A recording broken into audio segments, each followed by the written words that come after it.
Really difficult game tonight. Obviously, one of the more tougher games probably in program history, to be quite honest. I think there's a lot of things that are self-inflicted, and when we look out there, I think there's just a lot of executional mistakes.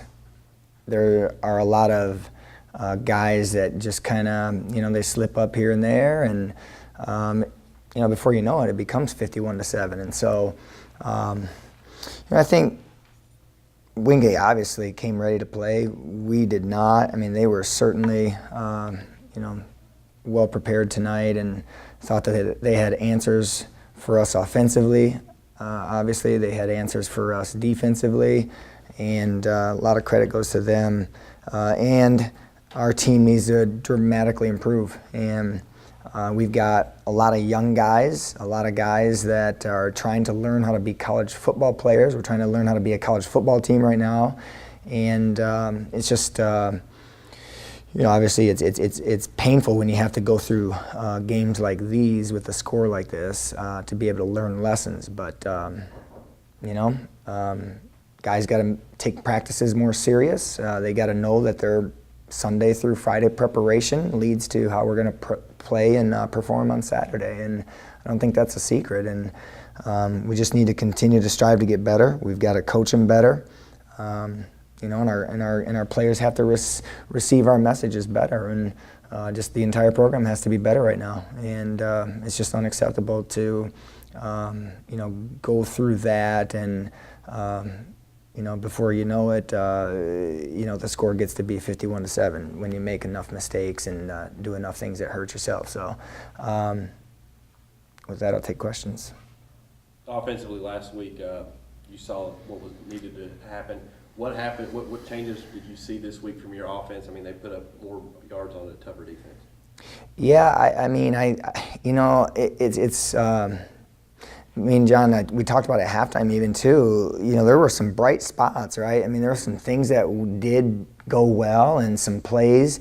And, in my whole first half notes, I've got, basically a note every series for each side of the ball where it was something that was, whether it was a missed tackle, whether it was just a missed block that put more pressure on the quarterback, or a penalty, or, there's like a lot of things like that where you just can't have sporadic mistakes like that. But yeah, I thought our offense showed some good things, and that's where we're not that far away. It's just mistakes start to compound, and before you know it, in a college football game, a good opponent jumps on those.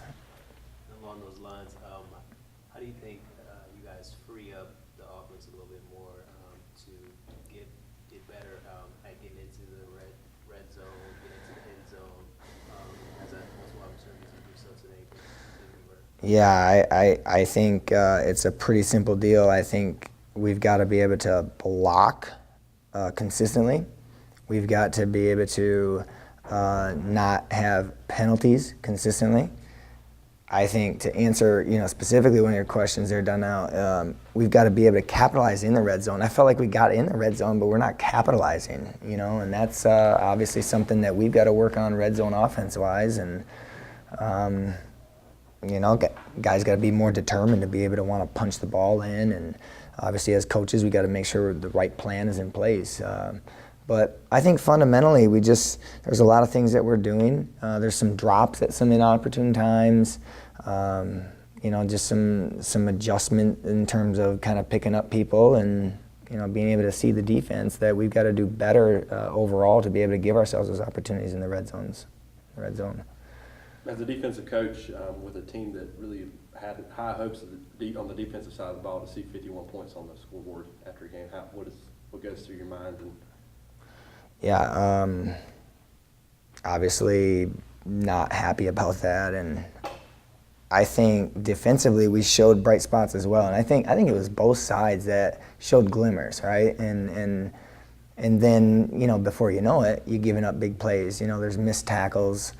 I think our cornerback got picked on tonight, and really showed. I think there were maybe 3 scores that came from just well thrown balls on our corners, and things like that just add up. And I thought defensively we were just kind of one step kind of behind or short, or a guy not wrapping up here or there, and before you know it, it just turns into much bigger gains than what you expect. You feel like Josh Jones is sort of separating himself a little bit at that quarterback position, or it seems like everyone? Yeah, I would say that Josh Jones is our starter. He is, and I think he's shown a lot of very good promise, and it's a concept where Josh Dale does some really good things, and he works really hard, and he does deserve some reps, and that's why and so like in a game like this, we're trying to figure out what's going to work best, right? There's a little bit of it where if the offense isn't going after a few tries at it, then we think that Josh Dale can kind of give a different spark at times, and he did, I thought, at times. Yeah. Does that come from Coach Cox or you? Or? Yeah, I think it's mutual. We discussed it, and we're on the same page with it. Okay. And also, Coach, from the receiving position, today you did have Quay. He went over 50 yards receiving. That has been an issue for the last couple of games here as far as finding somebody consistently to catch the ball for you guys. What are you looking for from that position? Well, those, I think last week we counted like 5 or 6 drops that we had, and that's unacceptable. If the ball's in our hands, we got to be able to catch it, right? I don't know how many we had tonight. We'll see after the film, but yeah, if the ball's thrown to you, you got to catch it. You got to run good routes. You got to be able to separate yourself. You got to be able to get open. You got to have good releases. You got to be able to block when you're asked to block, and we got to have guys that are able to do that. Seemed like the tight ends were targeted a little bit more in the offense. Was that a concerted effort? I would say yes. We've got good tight ends, and we wanted to get them more involved. We had a couple of packages for those guys, and I think he kind of saw that a little bit. I thought, Tyzay and Jalen, they both did a pretty good job. Not sure if, those other guys got any other catches, but, those guys did stick out, and they're working hard in practice, and, definitely need to continually be a good part of the offense of being able to give us a different spark. Going back to the receiver position, Corey must be able to make a couple of nice catches in the middle of the field. What makes him such a nice threat there at the intermediate level? He's quick. He does. I think he does have some pretty reliable hands. Works really hard. I think he's a very dependable type of guy. So I think quarterbacks have confidence in him, and so I think he does a pretty good job with what he has to work with, and is able to find some holes in there to be able to get open.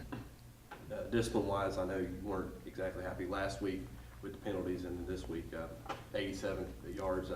How do you feel like that sort of hampered on both sides of the ball? It seemed like there'd be a drive, you get something going, and then get back off track with that, or even on defense getting a stop. No doubt. Our goal is less than 5, and if you look at it, so we had 8 tonight, and there's definitely 4 penalties out there that are just drive killers.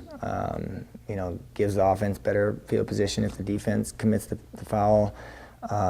We did a study on it, and if the offense has a penalty in their series, it's like almost 90% sure that you're not going to score. That's your offense. And no, that's a general football study, right? And it's we got to be able to eliminate those. That's part of what we talk about each week after the game, and you're right. It's just discipline, and guys have to know the importance of every play of what's going on there. Run defense kind of struggled again for a second week in a row. What's the key to turn that around? Well, guys have to stay in their gaps. We got to be more physical than them. We got to be able to get off blocks. I think I think Wingate's always physical in general, and I thought they were tonight as well. And so you got to stop the run. You got to have good low pad leverage, and you got to be able to make sure you got a hat in every gap. And I haven't seen the film, but we didn't tackle very well either. That's part of it. So. Coach, one positive that I saw from the defense tonight was sacks again. You guys are defensive line is always good at making the quarterback uncomfortable, getting pressure. What does that group mean? Well, big. I mean, obviously sacks really help us out. You know, I think what we needed to do is be able to help ourselves more on first and second down to be able to get into situations where we could do that more. There were some third and long opportunities, but I think there were too many first and second downs that Wingate really did well at, and we got behind the sticks on a few of those series, and that doesn't help. You know, it doesn't help to put us in a position to be able to rush the passer. We thought tonight if we were able to get good pressure on him, it would give us a great opportunity. But yeah, I mean, we got to keep riding that as much as we can in terms of getting good pressure on the quarterback, and those, you know, we got a couple guys that know how to do that. So we got to continue to try to find ways to get that done.